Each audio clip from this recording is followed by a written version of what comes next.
Hey everybody, welcome to episode 18 of Cool Chords. Today we're going to be taking a look at one of my favorite Beatles songs off of Abbey Road entitled I Want You, She's So Heavy. Hope you enjoy.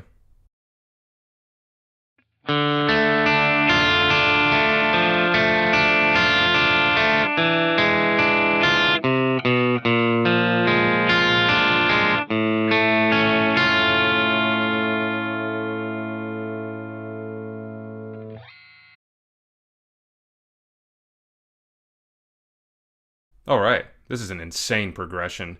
Really dark, eerie chord movements, and a really cool use of secondary dominant chords, which we will get into. So this one is going to be in the key of D minor, and we start out with just like a textbook D minor chord. The only difference though is because of the chord that we're going to, I'm actually fingering it like this. Instead of putting my ring finger on the D note, I'm putting my pinky there. So I'm doing it like this.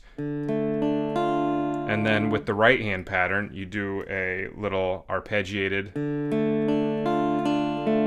So it's in, 6/8. 1, 2, 3, 4, 5, 6. So that's the one chord that we're starting on. And then we go like this. The reason why we want to put our pinky here on the D is because then we're going to take our ring finger and add it to the third fret of the fourth string, which is the F note. And that makes it D minor over F. So a cool slash chord. So then we have...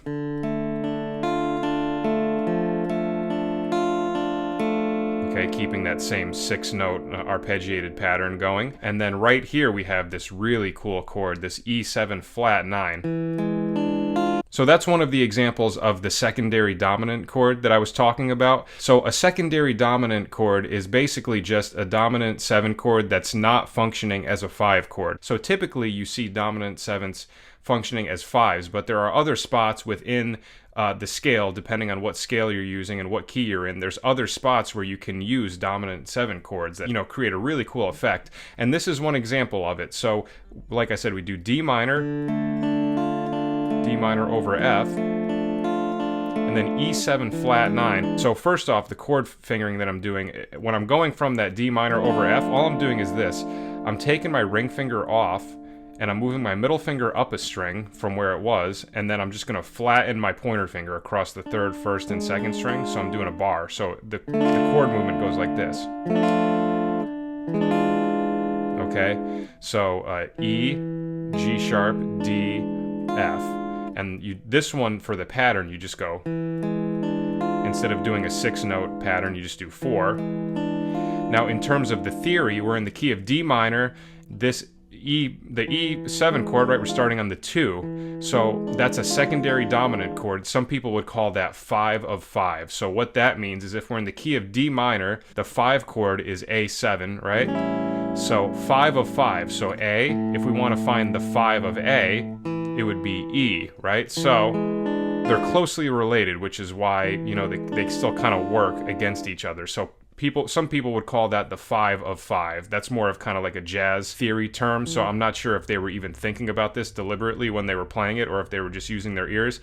Regardless, it's a really cool chord movement, really eerie sound. That's kind of like a big part of what gives that progression that eeriness, in my opinion.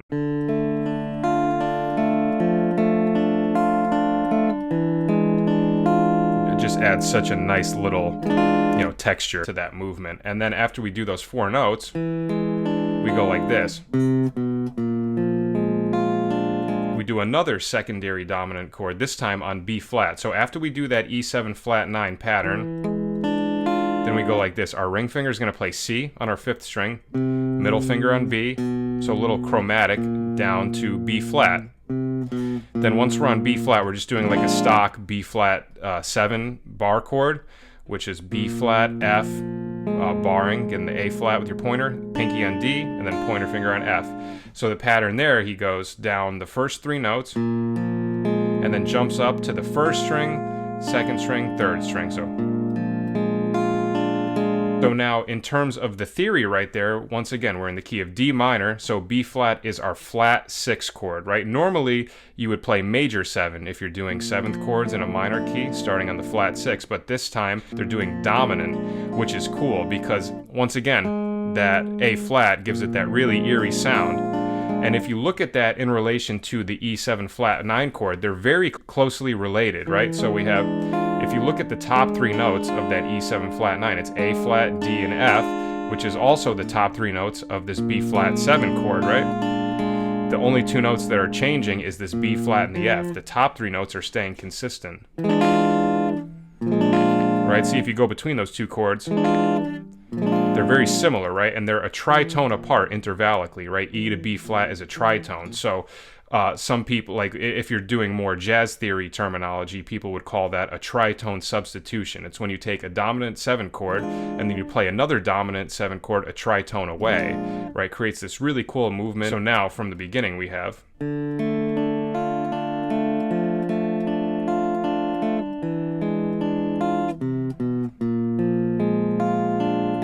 Okay, and then the last chord, we do an A augmented, so open 5th string, and then we skip a string, put our middle finger on A, ring finger on C sharp, pointer finger on F.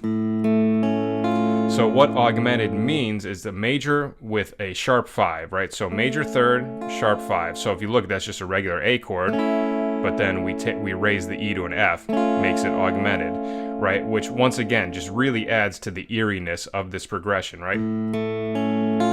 Really eerie chord to land on. So that would be like the 5 chord with, as an augmented, right? Which works because, you know, that note that makes it augmented, that's not outside of the key of D minor. The entire thing now we have...